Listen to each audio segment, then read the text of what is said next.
it's time to blow this scene. Get everybody in the stuff together. Okay, 3, 2, 1, let's jam.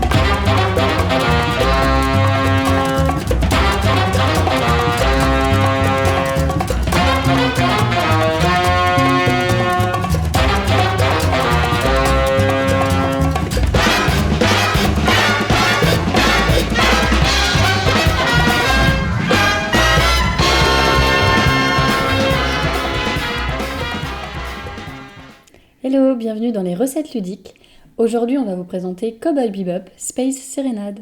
Cowboy Bebop Space Serenade donc est un jeu édité par Don't Panic Games, on les remercie, c'est eux qui nous ont fourni la boîte quand on est allé au Festival de Cannes. C'est un jeu qui est créé à la base par Florian Siriex et Johan Benvenuto. Un jeu donc designé pour 1 à 4 cowboys de l'espace à partir de 14 ans pour des parties d'une demi-heure à 1 heure. Dans Cowboy Bebop, vous incarnez les célèbres chasseurs du prime qui sont installés dans le vaisseau Bebop et leur but dans la vie c'est d'attraper les criminels, ce qui va être donc votre but dans le jeu. Celui qui aura le plus de points de renommée à la fin de la partie aura gagné et c'est aussi simple que ça. D'ailleurs il y aura 2 phases dans une partie, vous aurez une phase où vous allez construire votre deck et essayer d'attraper les petits criminels et une deuxième phase où là on va être tous contre un grand méchant, Vicious. Et la partie va s'arrêter avec lui, donc soit on l'aura arrêté, soit il se sera enfui. Et à la fin, on comptera quand même les points de renommée de chacun, et celui qui en aura le plus sera le meilleur chasseur de primes de tout l'équipage. Nos 4 personnages principaux sont donc dans leur vaisseau qui s'appelle le Bebop, et ils regardent une émission de télé qui s'appelle Big Shot. Et Big Shot, en fait, c'est une émission qui présente des criminels qui sont recherchés par des chasseurs de primes comme nos 4 amis, là, nos 4 personnages qu'on va incarner. Et donc l'objectif ça va être d'aller chercher ces personnages qui sont dévoilés par les cartes Big Shot ici. Lorsqu'on tire une des cartes de cette émission, elle nous indique sur quelle planète ce criminel se trouve. On le pose alors sur cette planète et on y dépose 2 piles de jetons capture, une pile de jetons résistance et une pile enquête. Ça va être nos 2 manières d'avoir des points de renommée. À chaque fois que vous frappez, vous prenez un de ces jetons, ou à chaque fois que vous enquêtez, vous prenez un des jetons enquête. Une fois qu'une des 2 piles est terminée, bravo, vous avez capturé le criminel. Voilà, donc une fois que vous avez capturé justement ce criminel, il vous revient. Donc vous avez éventuellement le bonus de capture, c'est-à-dire un petit point supplémentaire éventuellement, voilà, pour la capture du personnage. Tous ceux qui ont des jetons de la planète sur laquelle se trouvait le méchant là en question, ils reçoivent 1 point de renommée en contrepartie.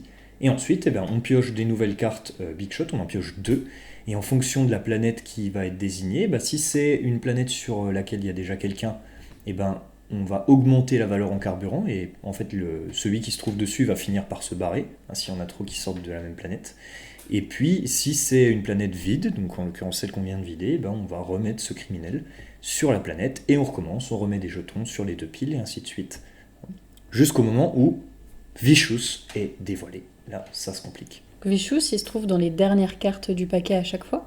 Et une fois qu'il est dévoilé, ça va être un peu notre objectif commun à tous, c'est de réussir à le capturer. Vicious, il fait un peu plus mal que les autres. Tout à l'heure, je vous ai dit qu'on pouvait à la fois enquêter ou frapper.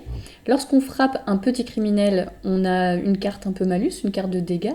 Lorsqu'on en frappe Vicious, on a 2 cartes dégâts qui vont encombrer notre deck. Oui, et ces cartes de dégâts, effectivement, elles sont gênantes puisqu'elles vont revenir à chaque fois dans votre main. Et donc, Vicious, il y a 2 façons. Comme pour les autres criminels, soit on tape, soit on enquête.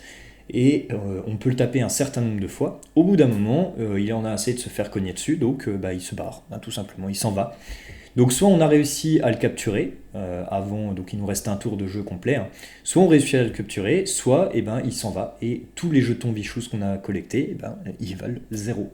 Oui, puis d'une manière générale, en fait, à chaque fois que vous frappez ou vous enquêtez, vous prenez le jeton du criminel correspondant, mais si vous ne le capturez pas, les jetons sont perdus, et donc vous n'avez pas les points de renommée qui vont avec.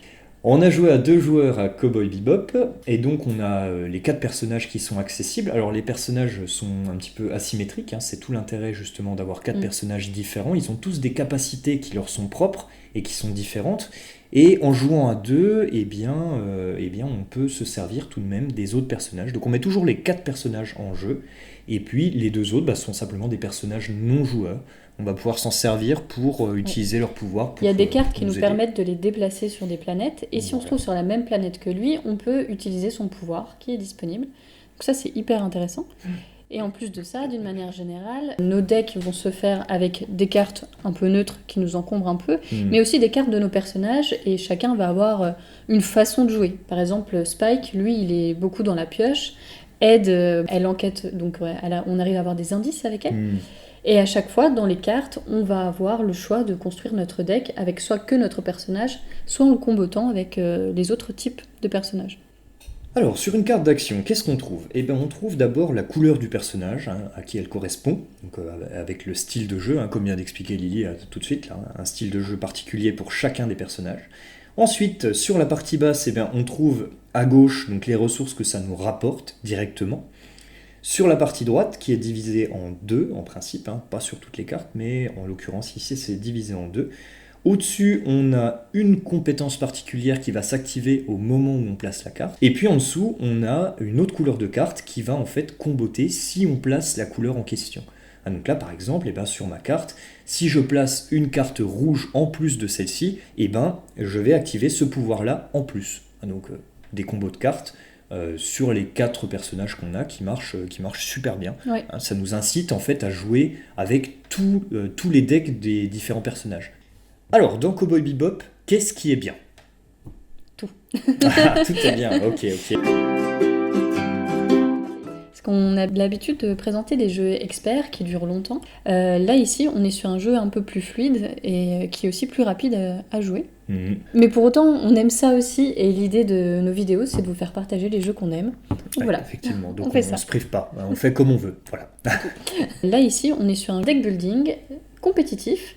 Et à la fois, on va pouvoir aussi s'aider des autres. Lorsqu'on va essayer de capturer un méchant, on va l'attaquer à plusieurs. Après, il y en a un qui va plus gagner que l'autre, c'est celui qui va le capturer. On a bien des ennemis communs, mais on prend les récompenses pour nous. Faut pas déconner. On reste des chasseurs de primes. Voilà, exactement. On a notre petit côté personnel, quoi. Dans la mécanique même du deck building, je retrouve ce que j'aime dans Star Realms. En fonction des couleurs que je vais prendre, du style de jeu que je veux jouer, soit on va beaucoup épurer, soit on va être dans l'enquête, soit on va frapper, soit on va piocher. Enfin, voilà. Il y a une rivière de cartes dans laquelle on achète. Sur cette rivière de cartes, ce qui est intéressant, c'est que on peut la renouveler. C'est-à-dire que si elle stagne à un moment donné, souvent dans les jeux de deck building avec une rivière, on se retrouve avec les mêmes cartes à l'achat que personne ne veut, et elles restent là tout le temps. Et bien là, on a une possibilité effectivement de dégager toutes les cartes et d'en ressortir 5 nouvelles. Et on peut le faire en dépensant simplement du carburant. Donc c'est intéressant, ça permet de renouveler cette fameuse rivière de cartes. Donc le matériel. Ouais, le matériel est sympa, on a des petites figurines qui seront très jolies quand elles seront peintes, et on a aussi les petites planètes qui sont matérialisées par des plateaux, ce qui rend le jeu un peu plus réel que juste des cartes. Ce qui est intéressant également dans Cowboy Bebop, c'est qu'on n'est pas limité sur un tour de jeu. Alors on connaît beaucoup de deck building qui, en un tour de jeu, nous disent vous avez le droit de faire un achat, une action, éventuellement, et si jamais vous avez une carte qui vous dit que vous pouvez faire plus, là on peut négocier. Là, vous faites ce que vous voulez. Vous dépensez tout ce que vous avez si ça vous chante, dans la limite de ce que vous possédez évidemment, mais voilà, vous pouvez acheter 4 cartes si ça vous branche, si vous avez les Wulong qui suivent. Vous pouvez vous déplacer d'une planète vers une autre, vers une troisième, revenir vers le Bebop comme vous voulez. Ça, c'est quand même vachement agréable. Pendant un tour de jeu, on est satisfait. On a joué toutes ces cartes et on a dépensé toutes ces ressources. Et je trouve que c'est ultra satisfaisant. On est content à la fin de notre tour de jeu, on se dit « Ah, j'ai quand même fait ça, impeccable !» On aime optimiser en fait. Donc du coup, on aime épurer notre deck, le fabriquer le mieux possible pour pouvoir faire un combo d'actions parfait, quoi. Et du coup, c'est pour ça que le jeu nous plaît en fait. Voilà. Et les combos rajoutent encore un petit truc en plus, quoi. C'est vrai que quand on a une carte de la bonne couleur, si on a 2-3 cartes avec des combos de cette couleur-là, et tout s'active, tout marche d'un seul coup, hop là, on va débloquer toute une série de cartes, et ça c'est vraiment, c'est super agréable, quoi. Il se joue très bien à 2. Ah oui. On n'a pas encore fait à plus, mais j'aimerais bien. Alors à 2, oui, mais à 2 ça roule bien. À 2 c'est super, et en plus on a donc comme on disait tout à l'heure des personnages non joueurs. Ça veut dire que on peut se servir de ces personnages non joueurs pour les déplacer, les amener vers chez nous, et il y a une petite particularité en fait, chaque personnage a donc 2 pouvoirs qui lui sont associés, et il peut utiliser un des 2 pouvoirs des autres joueurs, à condition d'être au même endroit, d'être sur la même planète. Et donc, si on ramène un personnage non joueur sur une planète sur laquelle on se trouve, on peut utiliser son pouvoir en plus. Donc à 2, en fait, ça, ou à 3 évidemment, ça ajoute un petit truc parce que quand on est 4, on peut pas déplacer les bonhommes des autres comme ça, quoi. Si on doit vous résumer Cowboy Bebop en 10 secondes, Cowboy Bebop c'est un deck building compétitif, asymétrique, dans l'univers de l'anime Cowboy Bebop Et on va chercher à faire un maximum de points de renommée en capturant des criminels, pour prouver qu'on est le meilleur chasseur de primes de l'espace. et c'est chez Don't Panic Games. C'était les recettes ludiques. Merci encore une fois de nous avoir regardés. Et puis on se dit à la prochaine. À bientôt. Yes, salut.